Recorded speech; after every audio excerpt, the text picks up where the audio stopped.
तदित्थं तत्त्वविज्ञाने साधनानुपमर्दनात् ज्ञानिनाचरितं शक्यं सम्यक् तदित्थं तत्त्वविज्ञाने साधनानुपमर्दनात्. एकदा ब्रह्मज्ञान झालं म्हणजे साधना संपून जातात असं नव्हे, नाही का? नाही तर ब्रह्मज्ञान रोगच होईल की. ब्रह्मज्ञान झालं म्हणजे ब्रह्मज्ञान झालं की माणसाचा देह काय होतो. कोणी ब्रह्मज्ञान घेण्याकरता काय होणार ते म्हटलं तर आपत्तीच आहे की. मुक्त अवस्थेमध्ये नाही ना, मनुष्य जसाच्या तसं परिवर्तन कशामध्ये होत असते, संसाराचं स्वरूप करतं. तत्वाचं काय होतं, तदित्थं तत्त्वविज्ञाने साधनानुपमर्दो. किंबहुना तुमच्या आमच्यापेक्षाही साधना कशी करतात ते नाही का बाबासाहेब दांडेकर तत्त्वज्ञ होते. सुंदर कॉलेज काय करायचे, चालवायचे. किंबहुना इतरापेक्षा सुद्धा काय करायचे, साधना जशीच्या. ज्ञानी पुरुष तुमच्या विचारसागरामध्ये आहे ना, सातव्या तरंगामध्ये. मग त्याचं वागणं कसं असतं, ज्ञानिना चरितं शक्यम सम्यक राज्यादी लौकिकम. ज्ञानिना चरितम म्हणून सर्व व्यवहार त्याच्या इंद्रियाकडून होत असतात, बरं का.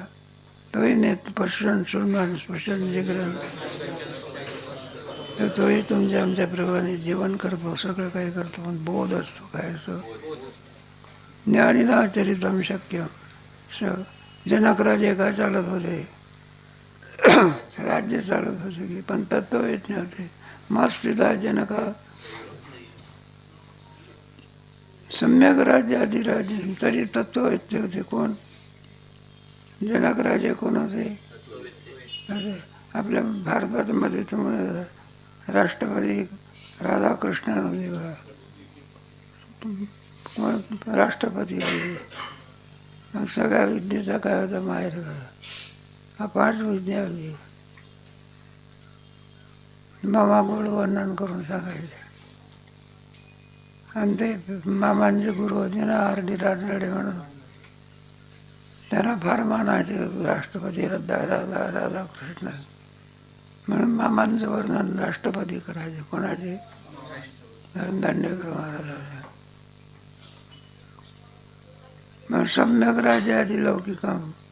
तत्ववेत्ता पुरुष सुद्धा चांगल्या प्रकारे राज्य काय करतो, चालवतो. कारण साधनं जशीच्या तशीच असतात. तत्वाचं काय झालेलं असतं, ज्ञान झालेलं असतं. त्याच्यामुळे चांगली यद्यदाचरते श्रेष्ठ सयत प्रमाण आहे करे अर्भकाजीसाठी. पण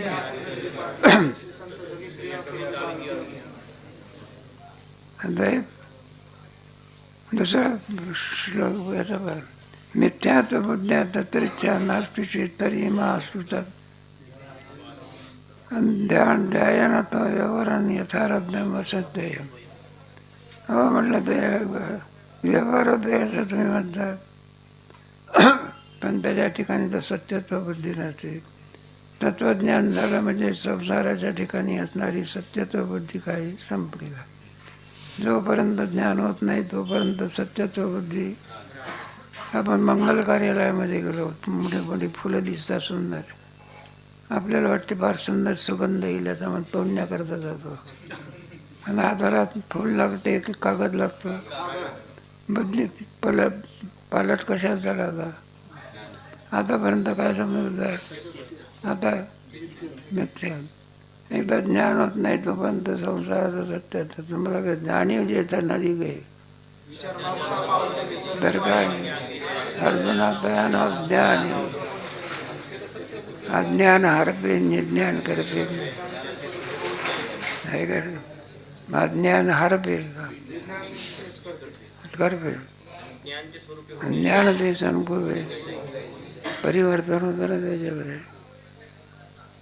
माझा मिथ्यात्व बुद्धी असताना देखील त्याच्या ठिकाणी चित्त तत्रेच्छा नास्ती चेत इच्छा होणार कशी? जोपर्यंत सत्यत्व बुद्धी होती तोपर्यंत इच्छा, मिथ्यात्व बुद्धी झाल्यानंतर त्याच्याविषयीची इच्छा काय होते? संपून जाते. एकदा माणसाला आणि फळं दिसले बघा, त्याला वाटते खरोखरच गोड असले पाहिजे, पण फळाला हात लावल्यानंतर माती हाताला लागते. खाण्याची इच्छा काय झाली? संपली. मग मिथ्यात्व बुद्धी असताना सुद्धा त्याची क्रिया होते कशी? मास तत्ववेत्याच्या ठिकाणी संसाराच्या बाबतीमध्ये कोणती इच्छा असते? मग मिथ्या.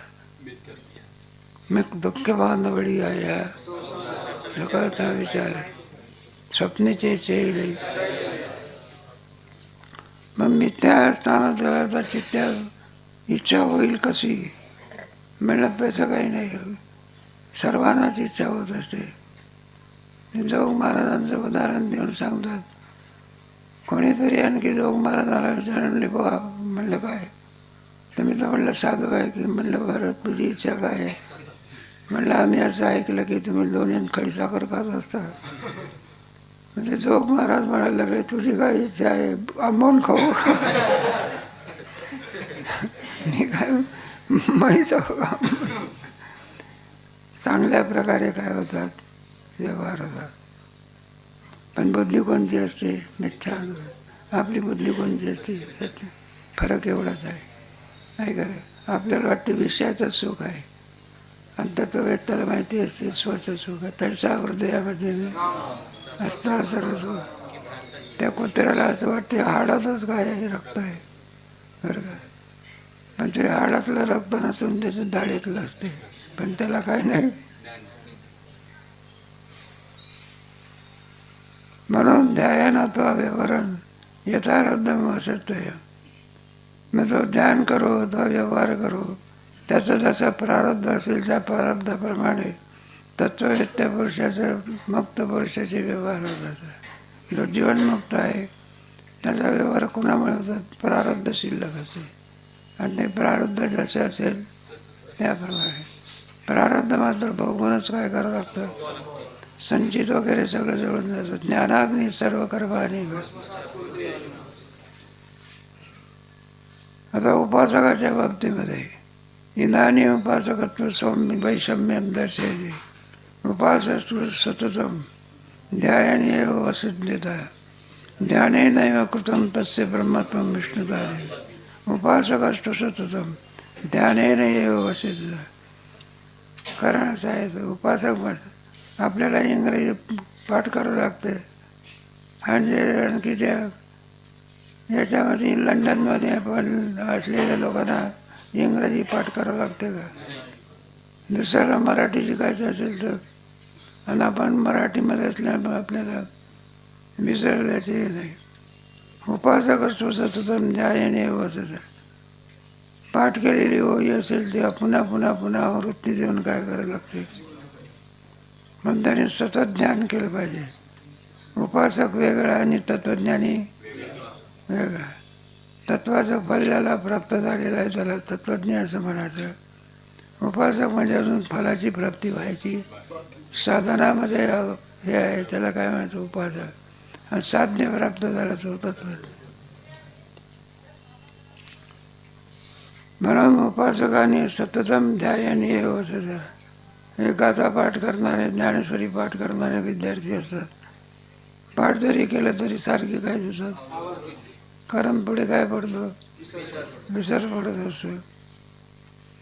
ध्यानेन कृतं तस्य ब्रह्मत्वं. कारण ज्याला जे आठवते, पाठ केल्यामुळे आठवते. कशामुळे आठवते? मग ध्यानाने जरा ब्रह्मत्व प्राप्त झालेलं असतं.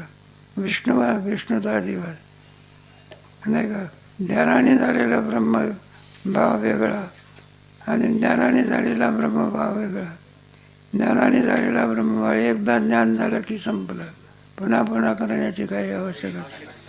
हा घट आहे असं समजल्यानंतर संपलं की पुन्हा पुन्हा आणखी हा घट आहे असंच चिंतन. पण उपासकाला सतत त्याचे सातत्य, सततपणा असावा लागत असतो. धारा खंडित होऊ देता कामा.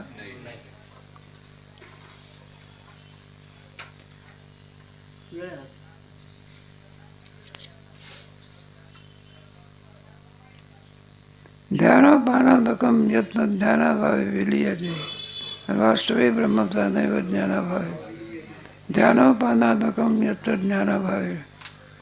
जे माणसाने पाठ केलेलं असतं बरं का, ते विसरण्याची काय अशी शक्यता असते. ध्यानाच्या योगाने यत्त ध्यानाभावे, जे ध्यानाने माणसाला प्राप्त होत असते, ध्यान करण्याचं सोडून दिलं तर पुन्हा जशीच आहे, पुन्हा त्याला आठवत नाही. ज्ञानाचं फल मात्र काही वेगळं आहे का. वास्तविक ब्रह्मता नैव ज्ञानाभावे विलीयते. एकदा ज्ञान माणसाला झाल्यानंतर पुन्हा त्याला कोणत्याही प्रकारे विसर पडत नाही. हा ज्ञानाचा प्रकार आहे. 4 आणि 4 8 झाल्या माहिती ज्ञान झाल्यानंतर.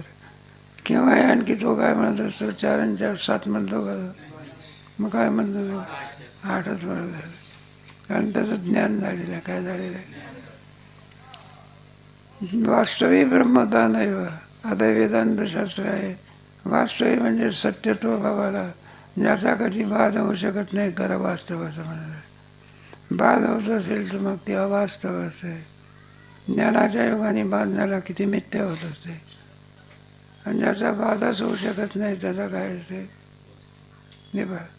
दोरीवर ते फासलेला सर्प आहे, कोणाच्या ज्ञानात निवृत्त होतो, त्याचा काय होतो बा. ज्याचा बाध होतो ते मिथ्या असते. ज्ञानाने जे जाते ते काय होते मिथ्या. आणि कशानेच जात नाही त्याला सत्य म्हणायचं, ते ज्ञानाविनाच आहे. ज्या अर्थी दोरीच्या ज्ञानाने सर्पाचा काय होतो, मग सर्प खरा आहे का खोटा आहे, खोटा आहे. आणि दोरी ते काय, दोरी अशी हलवली म्हणजे झालं ते. मग दोरी खरी, सर्प आपल्या याच्यातला सर्प असला तुमच्या बिळातला, आणि तो काय दोरी हलवून जात असतो.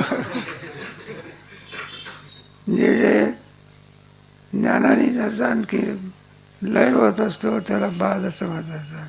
म्हणजे याच्या यावत सृष्टीचा ज्ञानाने काय होतं, अज्ञान आरपेन विज्ञान. ज्ञान ते स्वरूप आहे, ज्ञानामध्ये शक्ती आहे. बरं, सत्यत्व जाणून दे नासतो विद्यते उपयोगरपी थोडं. त्या विचारसागरामध्ये ख्याती प्रकरण आहे ना, त्याच्यामध्ये गोड वर्णन, प्रत्येकाची भिन्न भिन्न मतं. आणि शेवटी वेदांत शास्त्राचं मत आहे अनिर्वचनीय. त्याला सतही म्हणता येत नाही, असतही म्हणता येत नाही. सद विलक्षण म्हणजे मिथ्या. मिथ्या शब्दाचा अर्थ नाश पावणे अथवा न दिसणे असा अर्थ नाही. मग काय असते, त्या अधिकरणामध्ये ते नाही हे समजणं, याला म्हणायचं मिथ्या. दोरी या अधिकरणामध्ये सर्पाचा काय अभाव, तर कालिक अभाव आहे नाही का. सर्प भासण्याच्या पूर्वी दोरीच होती, वास्तविकाला ते कोण आहे. आणि सर्पाचं ज्ञान झालं तरी कोण आहे, दोरी जशीच आहे.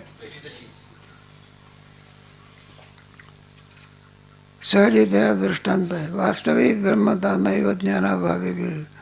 वास्तव असलेलं, जसा कारण की बिळातला सर्प किती जरी प्रयत्न केला तरी तो निवृत्त होत, तसं ज्ञानाभावे. म्हणून ब्रह्माचा की ज्ञानाचा जरी आणखी हे झाला तरी सुद्धा ज्याचा नाश होऊ शकत. आणखी पुन्हा बराचसा विषय याच्यामध्ये पुढे सांगणार आहे, त्याचा विचार कधी करू.